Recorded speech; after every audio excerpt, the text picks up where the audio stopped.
Hi, my name is Wesley Connor, and I'm one of your Earth Month champions for last year.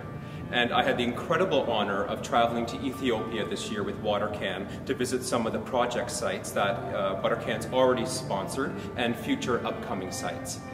And I have to say that when I first found out I was going on this trip, I was told repeatedly that it would be a life-changing event.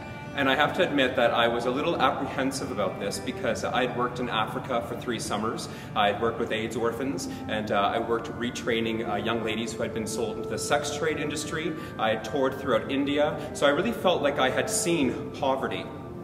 But I have to tell you that visiting Ethiopia rang home the whole concept of why water? Why is it so important that we come together to raise funds for this amazing cause? And it really struck me that you cannot begin to move forward in your life, or you can't begin to dream or plan for a better life without this very necessary resource. So we got an opportunity to visit communities that had already received the water and sanitation facilities from WaterCan. And I have to say, at these communities, it was incredible. I mean, you're being greeted by dancing community, they're singing songs, they read poems for us, they offered us food, which we found out later was a week ration of their food portion. We had people get up and read poems. One was called Escape from Thirsty. We had a coffee ceremony. Just overwhelming. Flowers were thrown at our feet. There was a real sense of gratitude. And at the actual water site itself, they hung pictures of Jesus and other deities. Community events were held around the water source. There was a real feeling that this is a sacred spot, a real pillar of their community. And then in the following weeks, we had the opportunity to travel to the Kalu district, in which we visited a community that we've now termed the Aveda village, because it is the community that a portion of our funds will go directly to this year. And this was a completely life-changing experience for me. I mean, it was an 8-hour journey by car, and I would say that 5 hours of it, there's no road. I honestly thought that we were going to fall off the face of the planet. I kept wondering whether there was actually going to be anyone there. But the moment we came into the village, there was a woman who came knocking at the window. And she's sort of yelling. She has such passion in her eyes. And so I asked the translator, what is she saying exactly? And she said, you have to come see the water that killed my child. You have to come see it. So I got out of the car and we trekked all the way to the water source. And this was my first life-changing moment. When we actually saw the water, I mean, it was absolutely disgusting. And I know you're going to hear contaminated, you're going to hear that the water's dirty, but you really can't understand just how incredibly dirty the water is. And it was shocking to see.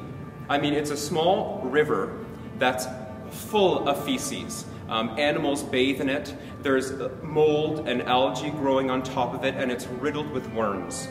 So I wanted to experience what this was like. So I asked the woman if I could gather water with them. And I'll never forget being at the river, taking my little cup, and I'm trying to get the water between all the different patches of feces and mold. And I remember the woman saying, try to get as little worms as possible.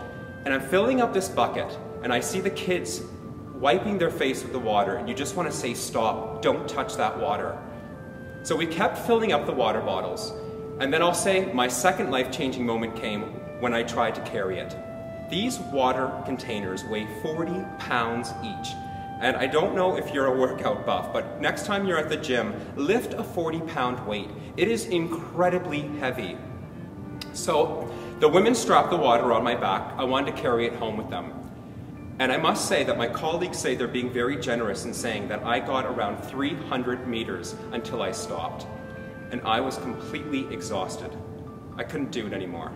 I was absolutely exhausted. I was even dehydrated.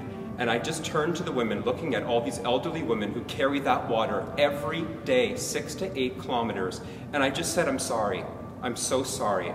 I felt incredibly embarrassed. So we walked back to the community, and we had a community meeting so that we could all discuss what the situation was. And you have to understand that they have heard rumors from other villages about these foreigners bringing water resources and sanitation facilities to them. So they're literally praying for it. Every day they're hoping that these people will arrive. So when we pulled up with the truck, and this is a village that's only accessible this year by road. So when we showed up and they see us get out of the truck and they believed that finally something was going to happen about this desperate situation. So I asked one of the community elders, I said to her, is there anything you want me to bring back to the tribe? Is there anything you want me to tell them? Because I felt very aware that I was representing you, which is why I wore my Aveda t-shirt every day, because I was hoping that if you saw a picture or an image of me, it could just as well be you there.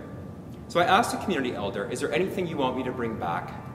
And she put her hands together, and she said something in Amharic, and she looked at me with such an intensity, it was almost like it pierced my soul. And I asked the translator, what did she say to me? And he said that she had said, please, don't forget us.